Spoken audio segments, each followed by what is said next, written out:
Oi,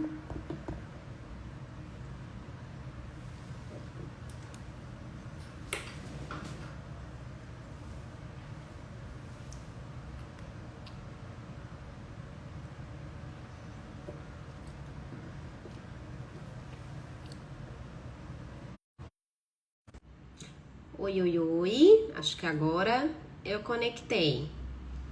Bom dia para quem ainda é de bom dia, boa tarde para quem já considera que seja tarde. Tudo bem com vocês? Vocês me ouvem e me veem bem? Por favor, me sinalizem aqui que a conexão tava um pouco instável e tava avisando que tinha pausado a live. Então acho que agora consegui estabilizar. Por favor, me avisem aqui se dá para ouvir e ver bem. Sim, ótimo. Que bom. Então vamos lá. Se acontecer algum percalço aí no meio do caminho, vocês me sinalizam aqui, por favor.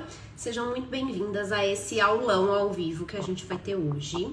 Hoje nós vamos falar sobre o tema de e quando a psicóloga ou o psicólogo é atravessado pela dor do paciente. Estou retomando agora essa rotina de ter aulões toda semana ao vivo, então a partir dessa semana a gente sempre vai se reunir aqui terça-feira às 11h57 para falar sobre questões da prática clínica e do luto. E por que eu escolhi essa temática para a gente ter o primeiro aulão dessa nova temporada?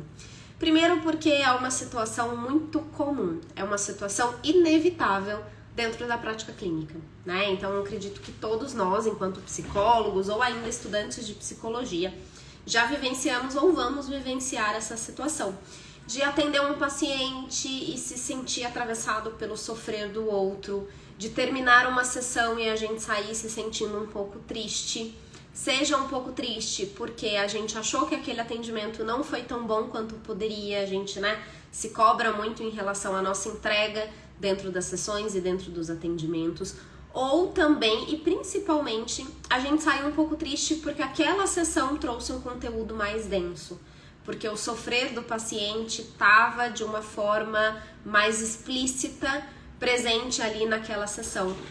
E aquilo me afeta e aquilo me atravessa. Aqueles dias em que a gente termina os nossos atendimentos só querendo um colo, só querendo um chamego ou até questionando se faz mais sentido a gente vender a nossa arte na praia, né? Quem aqui nunca teve um dia desse dentro da prática clínica? Se você não teve, te aviso aqui que em algum momento você vai ter. Isso é inevitável e isso acontece mais de uma vez dentro da nossa prática clínica.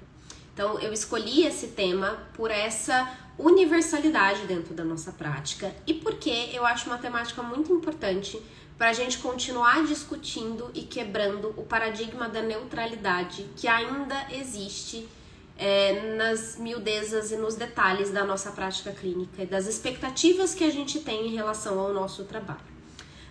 Eu acho que esse paradigma da neutralidade já começou a ser quebrado, então na época que eu me formei, há 10 anos atrás, ainda se falava muito sobre isso.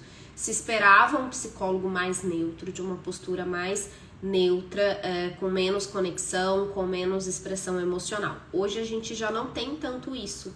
Mas quando a gente vai ver ali no sutil e nos detalhes da nossa prática, a gente ainda tem algumas expectativas muito associadas a essa ideia de um psicólogo mais neutro, de um psicólogo mais afastado.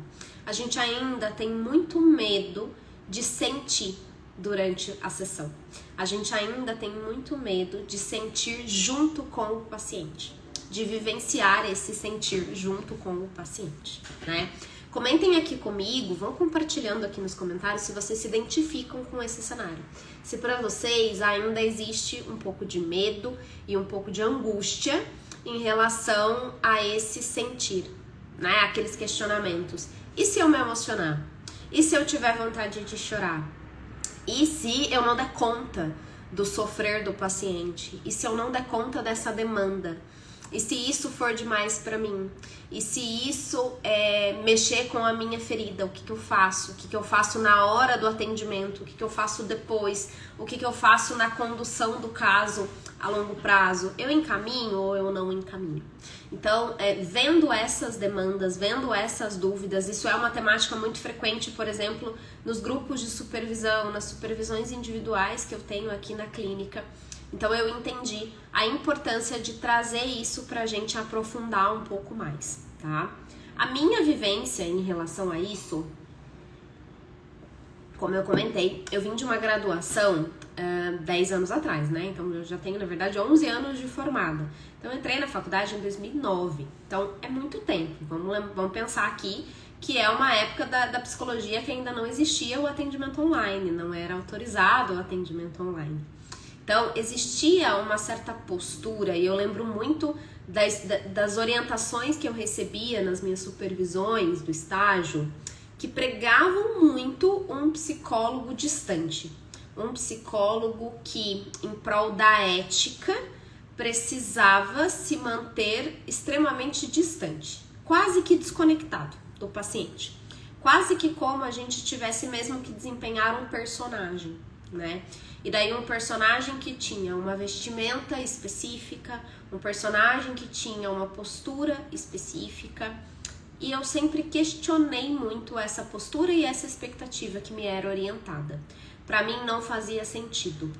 Eu lembro muito de uma frase de uma supervisora que ela falava que os pacientes precisavam, e era natural, em algum momento do processo, o paciente precisava sentir raiva do terapeuta, porque isso seria sinal de que o processo estaria funcionando. Ela queria dizer da importância da gente falar coisas que fossem difíceis dentro do setting terapêutico, o que eu concordo, o que eu acho que é papel nosso, né, dentro do cenário ali de psicoterapia. Mas aquela questão de pensar um paciente sentindo raiva de mim como um sinal de sucesso do processo, aquilo sempre me estranhou e aquilo sempre me assustou. Né? A Mari tá falando uma coisa que eu não cheguei a escutar isso na faculdade, porque na época eu não tinha as minhas tatuagens, mas a questão de tampar a tatuagem, de conter expressão facial. Essa minha supervisora, ela queria controlar a cor do esmalte que eu usava. Então, é uma visão e uma postura muito distante do psicólogo. Então, já se falava da ideia de, ok, a gente não é 100% neutro, mas se esperava a neutralidade da gente.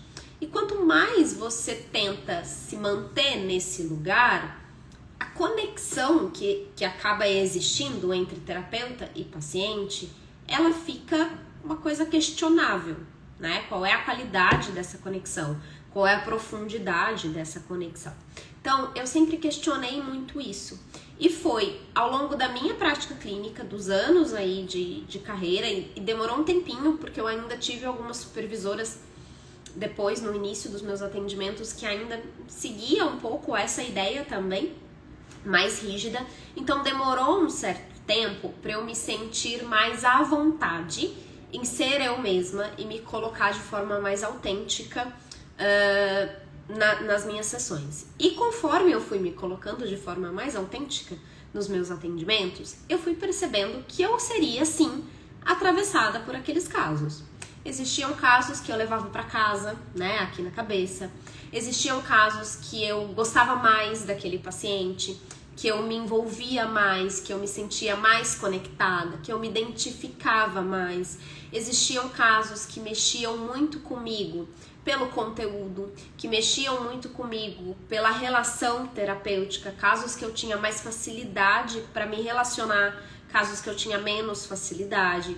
E eu comecei a perceber todas essas nuances a nível de relacionamento, a nível de conexão com os pacientes, né? A nível dessa relação terapêutica. Então eu fui entendendo que precisava existir um espaço para isso, que eu precisava entender isso, que eu precisava aprender a lidar com isso, porque também não dava para ficar levando todos os meus casos para casa, não dava para ficar me preocupando e sofrendo demasiadamente com todos os casos que eu atendia, não dava para eu me desestabilizar em toda a sessão que eu fazia, toda a sessão difícil, porque tinha outro paciente logo em seguida, né?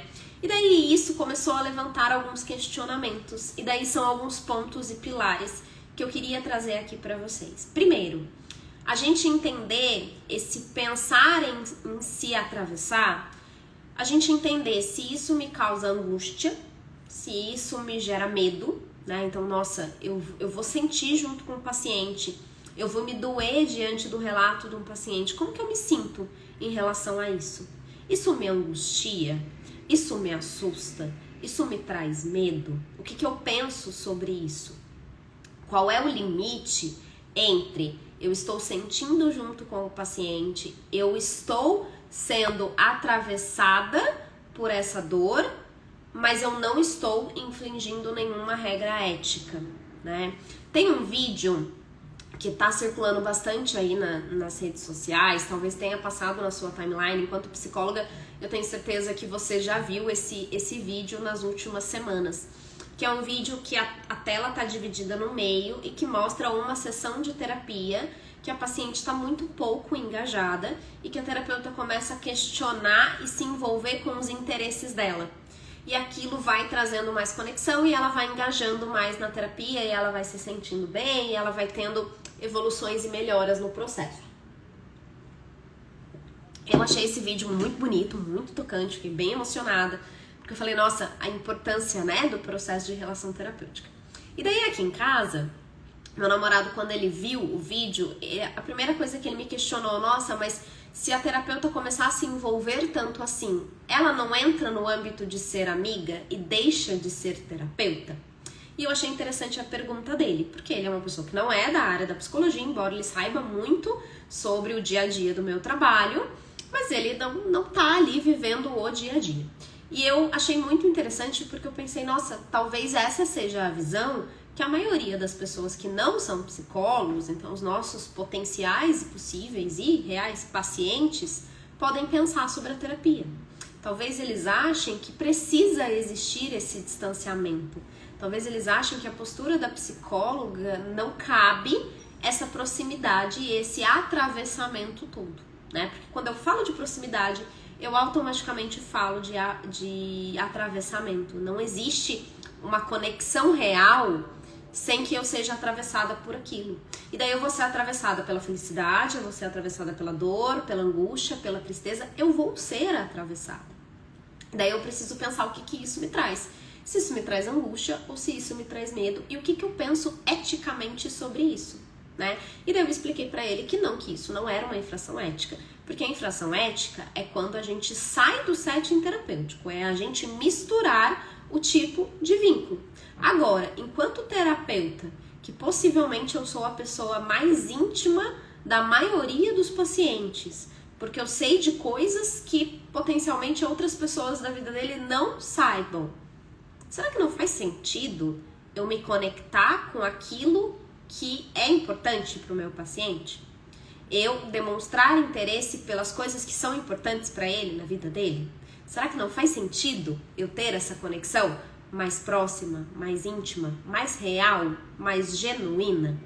E através dessa conexão ser atravessada por isso, né? A minha primeira pós, ela é em psicologia analítica. E Jung falava muito sobre isso. Ele falava sobre como o processo terapêutico, ele trazia uma relação muito única, em que ambas as partes eram transformadas por essa relação. Ambas as partes traziam conteúdo que agregava nessa relação e que a relação terapêutica era algo a mais do que a mera soma de duas partes, de dois participantes. Como se a relação terapêutica tivesse uma vida própria e fosse um ser próprio, que precisaria ser alimentado, precisaria ser cuidado, enfim. E eu gosto muito dessa visão dele, eu concordo muito com essa visão dentro da prática clínica, e essa visão traz muito essa perspectiva do terapeuta também ser transformado. Então a gente traz aqui a ideia da psicóloga ser atravessada pela dor, mas ela é sendo atravessada pela dor, pela alegria, pelas conquistas, enfim. É sendo atravessada que eu também consigo ser transformada dentro do processo terapêutico e dentro da relação terapêutica.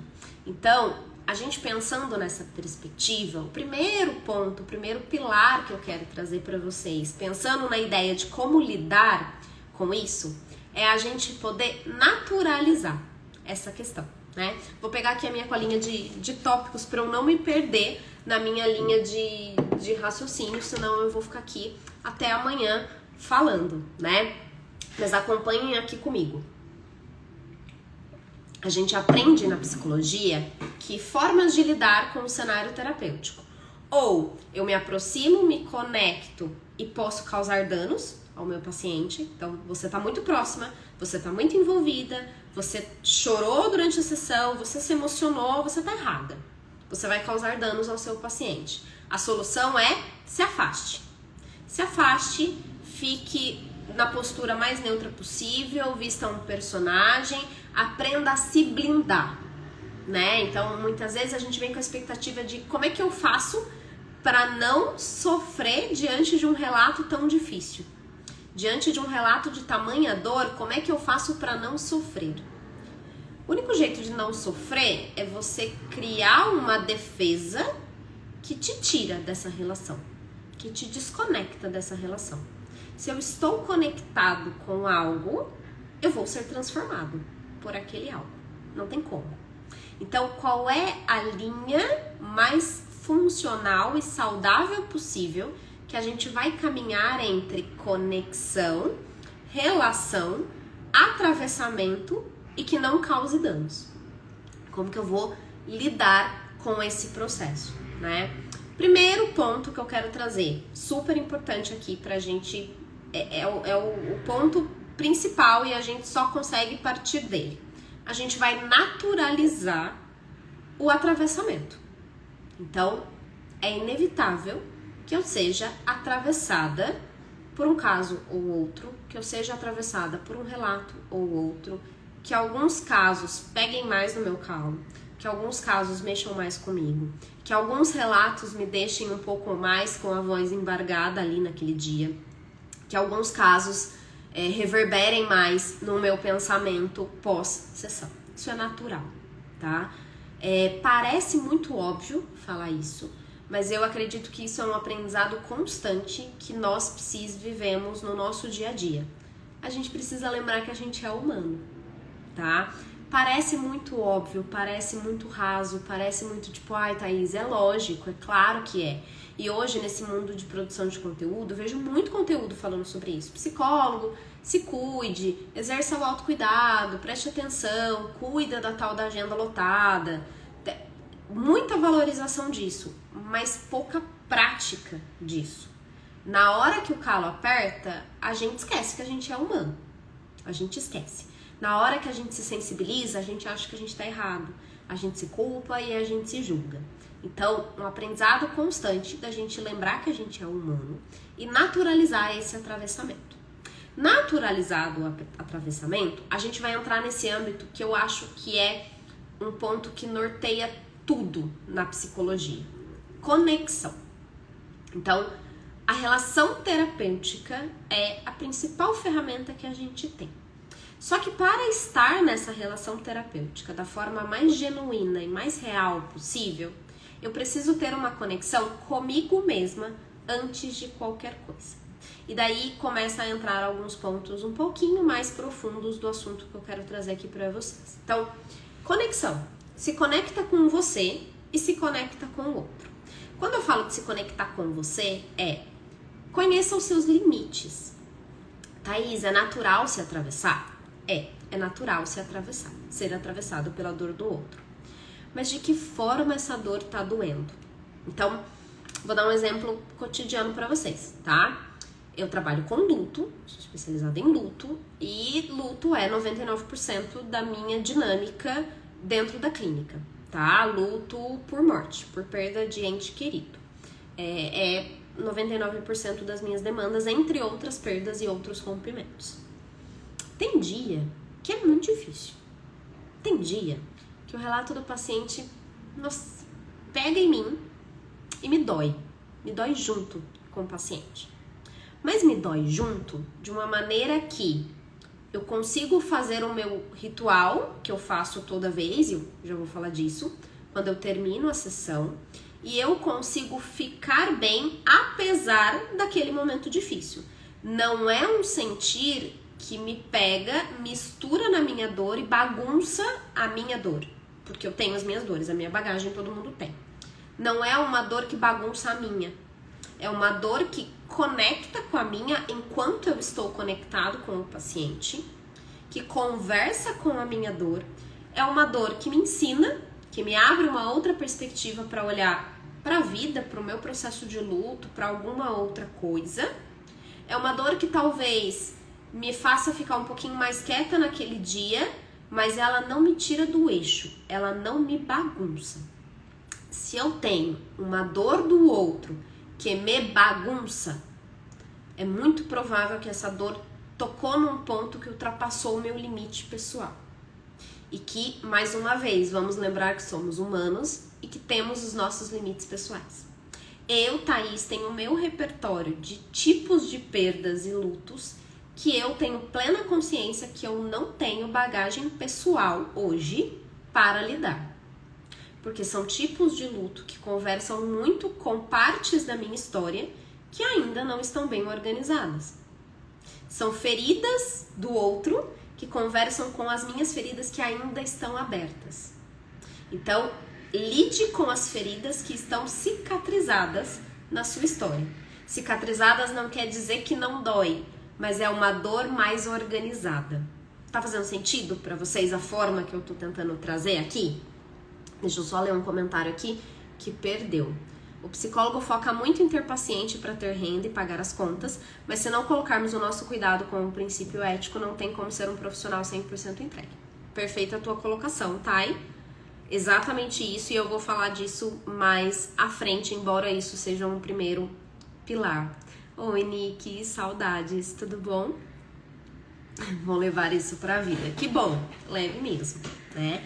Então, olhe para suas dores e se conecta com você, com a tua história, com as suas dores e entenda o que está cicatrizado, o que está organizado e o que não está organizado. Paciente chegou, conversou com aquilo que está organizado, ok, eu dou conta. Eu me permito atravessar ali naquele momento e eu dou conta. Agora, paciente mexeu naquilo que não está organizado, sinaliza para você mesmo e questiona se faz sentido, se é seguro, se é ético, e daí a gente fala de um princípio ético. Se é ético, você seguir acompanhando aquele paciente. Se não for, você encaminha esse paciente e tá tudo bem. Isso faz parte também do nosso processo. E esses limites, eu acho que eles são muito voláteis e fluidos no sentido de limites mais rígidos, que são limites assim, tipo, não, eu não lido com isso aqui, porque isso aqui é uma parte da minha história muito profunda, muito difícil, e é um limite estático que tem tempos que tá assim, e tem limites que são mais transitórios. Então, por exemplo, putz, agora eu não estou no momento da minha vida que eu tô dando conta de tal demanda. Mas não é porque tem alguma coisa a ver com a minha história, é alguma coisa que tem a ver com o momento que eu tô vivendo, tá? Então, acho que existem esses dois tipos de limite. Uma vez conectada com você, você consegue desenvolver esse autoconhecimento de saber onde estão os seus limites e saber o que funciona pra você no quesito de se preparar para o atendimento, né? Então, não basta só arrumar um setting terapêutico externo. Você precisa arrumar o seu setting interno, tá? Então, se prepara para esse atendimento, entende em que lugar que a tua cabeça tá, tira a sua cabeça de todas as outras preocupações, dos bastidores da clínica, coloca a sua cabeça para estar presente ali, naquele atendimento, tá? Isso vai te deixar muito mais conectada, vai te gerar um atendimento muito mais genuíno, mais fluido, e mesmo que a dor te atravesse ali naquele momento, ela te encontra mais pronta para aquilo ali. Porque por mais que a gente não se blinde para os nossos atendimentos, quando a gente entra nesse modo psi que a gente tem, e a gente sabe que a gente tem, cada um tem o seu, a gente tá mais pronta para receber as coisas. A gente tá pronta para receber a narrativa do paciente. A gente tá pronta para ouvir. A gente tá num outro estado de espírito em que a gente se coloca ali para aquele atendimento. Então, esse preparo que eu falo é para além do estudo de caso, da leitura de prontuário, da teoria, da prática, da programação de sessão. É um preparo de estado de espírito. Entra nele, descobre em você o que te ajuda a fazer entrar nele. É uma música? É um cheiro? É a organização do local? É uma oração que você faz antes de cada atendimento? É uma palavra de afirmação? É uma meditação? O que faz você entrar no estado de espírito psi? Porque esse estado de espírito, ele é atravessado de uma forma diferente. É diferente a dor que eu sinto quando um paciente me conta o relato dele e a dor que eu sinto quando uma amiga me conta a dor que ela tá vivendo. Porque o estado de espírito que eu tô disponível para eles é diferente, tem que ser diferente. Então, entra nesse estado de espírito psi, que isso já vai te colocar numa outra posição, num outro ânimo, num outro psicológico diferente pro que você vai ouvir, pra forma que você vai ser atravessada, tá? Isso é sobre conexão com você. Conectada com você, você tá muito mais pronta para conectar com o outro. E daí entenda, terapia é conexão. Terapia só existe na conexão. Então, pare e pensa aí, quem são seus pacientes hoje? Como que tá a sua agenda hoje? Quais são os pacientes que você realmente se sente conectadas? Existe algum paciente que você não tá conectando? Para, pensa, questiona e vai trabalhar isso em supervisão. Por que você não tá se conectando com esse paciente? O que tem na relação que não tá conectando? É você? É o horário que ele tá? É a demanda que ele traz? É o jeito da pessoa? O que tá acontecendo que você não tá se conectando? Precisa existir conexão. Terapia acontece na conexão. Ela gira em torno dessa conexão. Daí, quando eu me conecto com o outro, de novo, a gente volta na questão do naturalizar o seu atravessamento, tá? Esse é o segundo pilar, conexão, tá? E isso puxa um pouco para a questão da importância do que eu queria trazer de terceiro pilar e quarto pilar. Primeiro, a importância da gente ser genuína e ser autêntica. Quando eu sou atravessada e por um acaso a minha voz embarga e eu me emociono durante a sessão, a gente aprendeu a pensar que isso seria errado. Mas já parou para pensar o que isso pode ensinar para o seu paciente sobre a forma que ele lida com as emoções e com a dor dele? O quanto ser autêntica e estar de forma real na conexão com o paciente pode ensinar para ele, né? Tendo como base a relação terapêutica como a principal ferramenta, o quanto a forma que eu tô ali naquela relação, que eu lido com o outro, que na forma da relação acaba transparecendo como que eu lido comigo mesma, o que tudo isso ensina para o paciente. Aquele paciente que tem mais dificuldade para lidar com a emoção, te vê se emocionando e fala, nossa, é possível se emocionar. Porque o que acontece é que o paciente, o primeiro nível da conexão e relação terapêutica, ele projeta em você uma figura sábia e idealizada. O segundo nível, durante a relação, conforme você vai se mostrando e se colocando nessa conexão, ele vai percebendo que você é uma pessoa real, que você não é uma pessoa tão idealizada e perfeita assim. Essa idealização cai, mas isso é bom. Ele começa a se conectar com a sua pessoa real, que eventualmente vai fazer uma falha. Você vai atrasar algum dia para atendimento, você vai esquecer alguma coisa que ele falou, que ele achou que era importante você lembrar, você vai esquecer um detalhe, você vai fazer uma intervenção que ele não vai gostar tanto, você vai falhar de alguma forma na visão dele, né? Quebrando ainda mais essa idealização e ainda assim você vai estar naquele lugar de base segura, de porto seguro.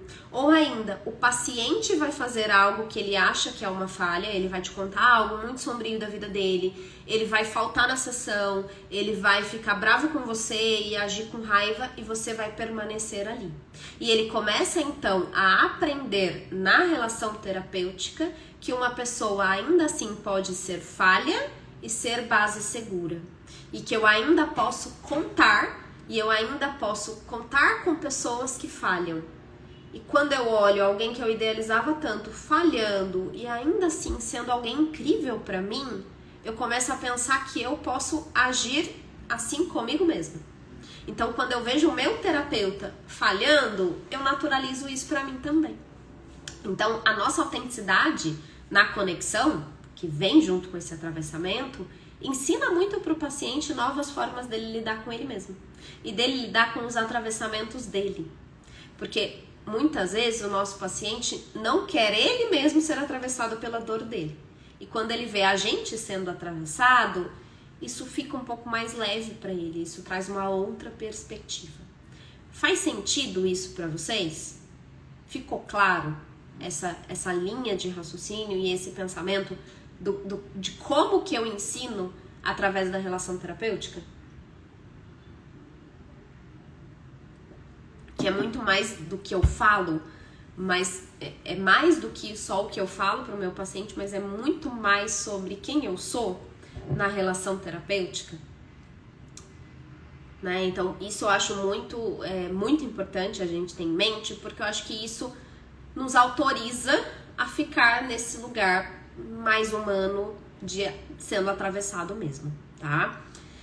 Quarto pilar, super importante também. Haja com compaixão e não com empatia, tá? A gente escuta muito na faculdade, em qualquer curso, em qualquer conteúdo que a gente vê de psicologia, e é a visão que as pessoas têm, de que o psicólogo tem que ser muito empata, né? Ele tem que ter muita empatia. Acho estranho essa palavra empata, mas é real. Ele tem que ter muita empatia e ele se coloca no lugar do outro. Se eu me coloco no lugar do outro, eu fico no risco de me misturar muito mais do que se eu agir com compaixão. Compaixão eu estou no meu lugar, vejo o sofrer do outro e tenho o desejo de ajudá-lo a lidar com esse sofrer. Empático, obrigada, tá? Eu tava tentando falar outra coisa aqui que tem a palavra empata, mas obrigada, empático. Às vezes o português me falha. Quando eu tenho compaixão, e eu ajo muito mais pela compaixão do que pela empatia, eu não preciso me colocar no lugar do outro para querer ajudar ele a lidar com o sofrer dele. Eu fico do meu lugar e ainda assim tô próxima, e ainda assim tô conectada. Então, por exemplo, isso para mim fica muito claro quando a gente lida com lutos dentro da nossa prática clínica, porque eu escuto mães que perderam seus filhos, eu não necessariamente consigo, e assim, não quero que soe mal o que eu vou falar, mas eu não desenvolvo empatia, eu desenvolvo compaixão por elas. Porque eu estou conectada, porque eu tenho uma relação com essas pessoas, porque eu vejo o sofrer delas e eu me disponibilizo a ser companhia naquele processo e ser uma fonte de ajuda, e ser uma base segura para auxílio dentro do processo de luto. Mas eu não tenho nem como ter uma total empatia, porque eu não consigo me colocar 100% no lugar. Porque eu não sou mãe, eu não vivo esse vínculo.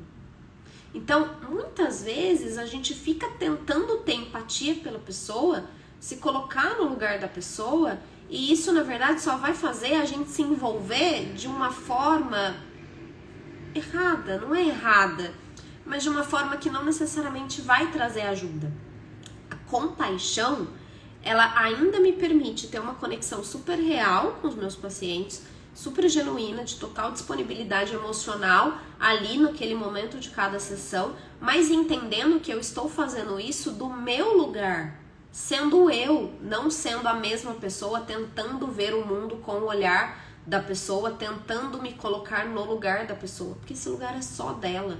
E eu acho que essa postura de compaixão no lugar da empatia nos coloca também numa certa humildade maior diante da dor do outro, para que a gente não tente assumir um lugar de que sabe mais do luto do outro do que ele mesmo, ou de que sabe como que ele está se sentindo, porque você tem um grande domínio de teoria, né? Porque só o outro sabe o que ele está sentindo.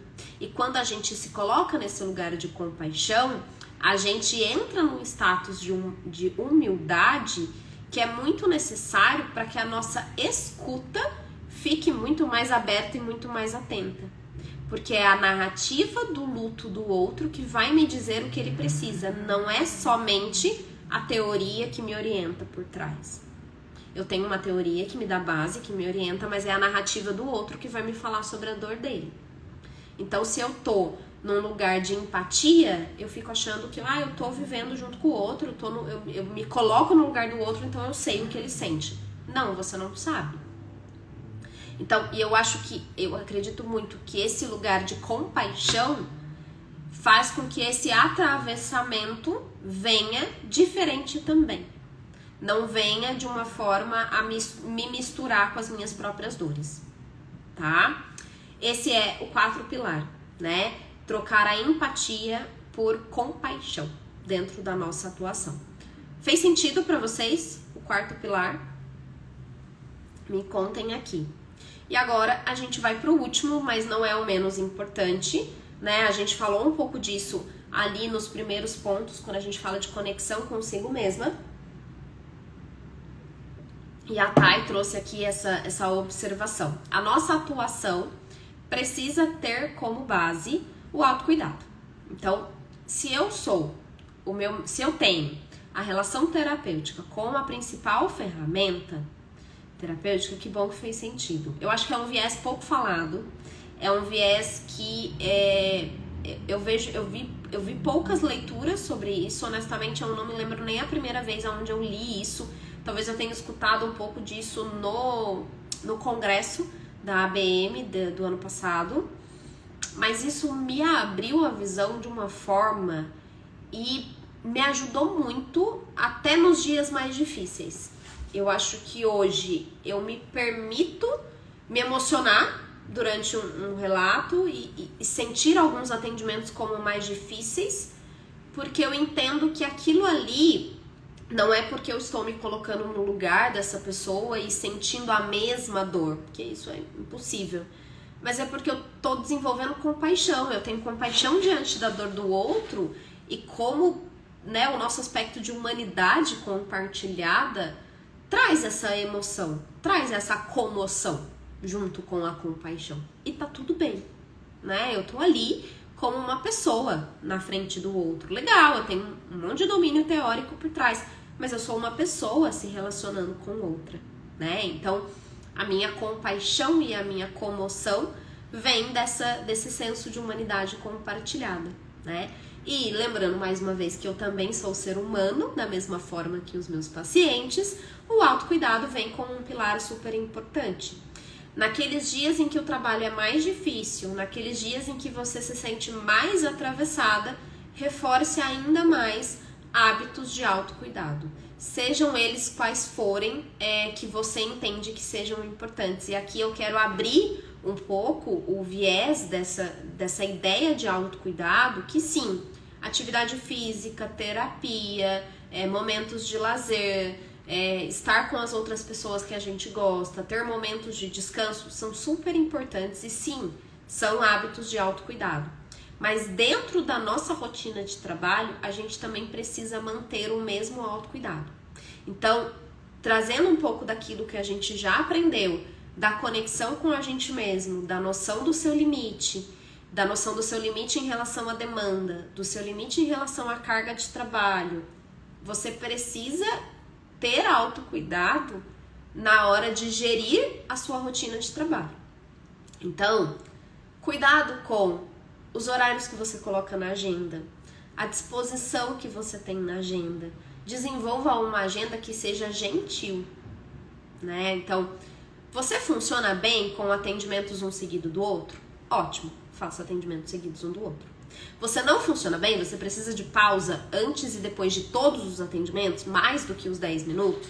Dá pra você fazer isso? Ok, então faça isso. Entenda qual é a agenda ideal e gentil para você mesmo. Porque eu acho que isso é o principal hábito de autocuidado que a gente precisa ter na gestão do nosso trabalho, na gestão da nossa rotina de trabalho. E isso é uma grande estratégia para a gente poder lidar com esses atravessamentos. Então, se tem um paciente que, tem um modelo de apego mais difícil, tem um modelo operativo de funcionamento que mexe com você, que você sai mais cansada da sessão, que é um paciente mais evitativo, que você precisa ali cavar as informações, faz uma pausa, deixa uma pausa um pouquinho maior, faz uma pausa intencional. Eu deixo uma pausa de meia hora entre um atendimento e outro e eu fico circulando o feed do Instagram durante esse tempo, ou eu só estudo nesse tempo. de pausa do outro, não tá descansando muito, né?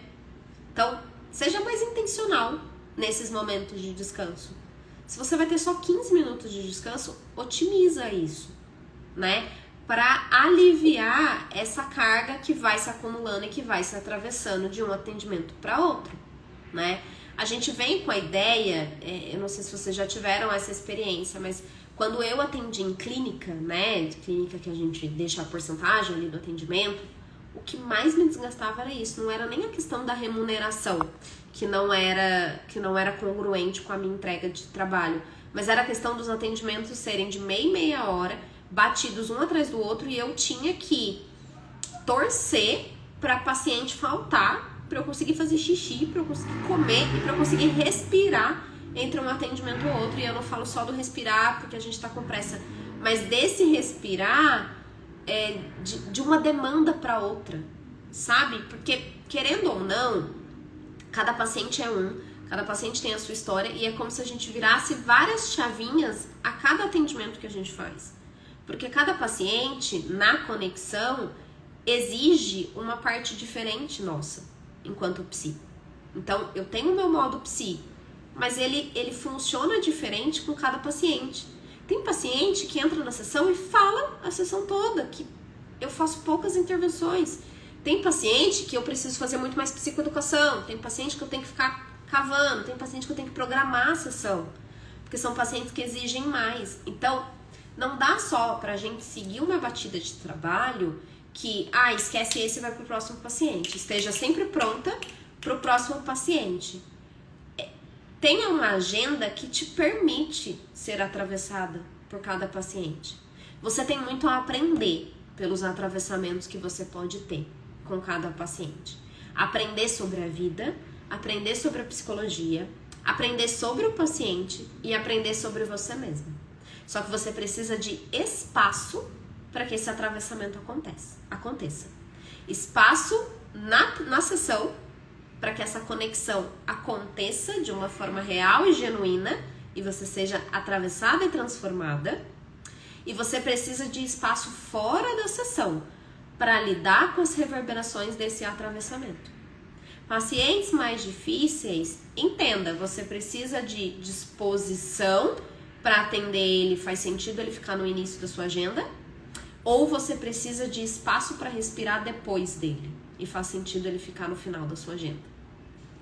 E daí, isso são coisas muito particulares, que não é nenhuma receita de bolo, nenhuma receita de gestão de clínica que vai te ensinar, porque você precisa entender isso do teu prisma, como que você funciona, e você precisa entender como que você funciona com cada paciente, com cada caso que você atende, tá? Então, por mais que o autocuidado tenha vindo como último pilar, porque eu precisava de tudo isso para ele fazer sentido para vocês, tenha ele sempre em primeiro lugar, tá? Porque se você não estiver bem, se isso não estiver ok, se isso não estiver numa gestão boa pra você, todo o resto vai degringolar, tá? Inclusive a conexão, que é o principal aqui pra terapia funcionar, tá? Então, era isso que eu queria trazer de conversa pra vocês. Trouxe um pouquinho aqui de orientação no sentido de, Thaís, o que eu faço pra lidar com isso, porque eu sei que, principalmente quando a gente fala da demanda de luto, assusta muito a ideia de escutar a dor do outro e se sentir mobilizada por isso. Isso pode assustar muito, né? Mas eu acho que naturalizando isso, entendendo os limites, se permitindo se conectar e trazendo essa gestão de uma agenda gentil que te dê espaço para você ser atravessada, fica mais leve o processo, tá? Não te prometo que você não vai ser atravessada, mas existem caminhos que podem ser usados para que esse atravessamento fique mais leve, tá? E sempre lembrando o quanto a gente é humano. Parece óbvio, mas psicóloga tem uma tendência a esquecer disso, né? A gente usa a muleta ali da teoria, da prática e acha que a gente tem que aguentar tudo e acha que a gente tem que passar batido por tudo. E não precisa ser assim, não deve ser assim, certo? Me contem aqui se fez sentido pra vocês e se fica alguma dúvida. Quero saber como foi pra vocês esse conteúdo e essa aula. A Thay colocou uma carinha aqui que eu não sei nem o que entender dessa carinha. Se é uma carinha de tô rindo, tô sofrendo, se é uma carinha de não entendi nada. Arrasou, tá? Eu já quero mais lives. Semana que vem teremos mais uma. Ao longo da semana eu trago o tema que falaremos na semana que vem.